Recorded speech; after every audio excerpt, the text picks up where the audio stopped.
অনিন্দিতা কী করছি? Word. Word. আচ্ছা, আপনি এখানে একটা প্যারাগ্রাফ লিখেছেন। আমি যদি কিবোর্ড থেকে ফন্ট সাইজ বড় ছোটো করতে চাই, হ্যাঁ, তার জন্য আমরা ফন্ট ডায়ালগ বক্সটা কী করে নিয়ে আসবো? এর জন্য শুধু কন্ট্রোল ডি প্রেস করতে হবে।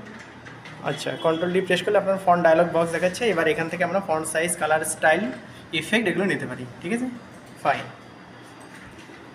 বর্ষা কী করছি? এক্সেল করছি। আচ্ছা, এক্সেলে আপনি এখানে দেখছি একটা হাইলাইট হয়ে আছে, হ্যাঁ। হ্যাঁ। তো আমি এটাকে নিচে করতে চাই, হুবহু সেম লেখাটা নিচে করতে চাই, হ্যাঁ। এর জন্য কী করতে হবে? সিলেক্ট করে কন্ট্রোল ডি প্রেস করতে হবে। আর সিলেক্ট করে কন্ট্রোল ডি, মানে অটোফিল ডাউন। বাহ, ফাইন। স্নেহা কী করছি? MS PowerPoint. আচ্ছা, আমি দেখতে পাচ্ছি আপনি এখানে একটা রোজ নিয়েছেন। এটাকে আমরা আরেকটা রোজ চাই, তার জন্য কী করতে হবে? Control D. আচ্ছা, প্রথমে এটাকে সিলেক্ট করতে হচ্ছে, তারপরে কন্ট্রোল ডি, তারপরে আপনি এটাকে সরিয়ে দিচ্ছেন। বাহ, তাহলে আমরা দেখে নিলাম কন্ট্রোল ডি এমএস ওয়ার্ড যদি হয় তাহলে ফন্ট ডায়ালগ বক্স, যদি এক্সেল হয় তাহলে অটো ফিল ডাউন, আর যদি পাওয়ার পয়েন্ট হয় তাহলে হচ্ছে গিয়ে ডুপ্লিকেট অবজেক্ট। থ্যাংক ইউ সবাই।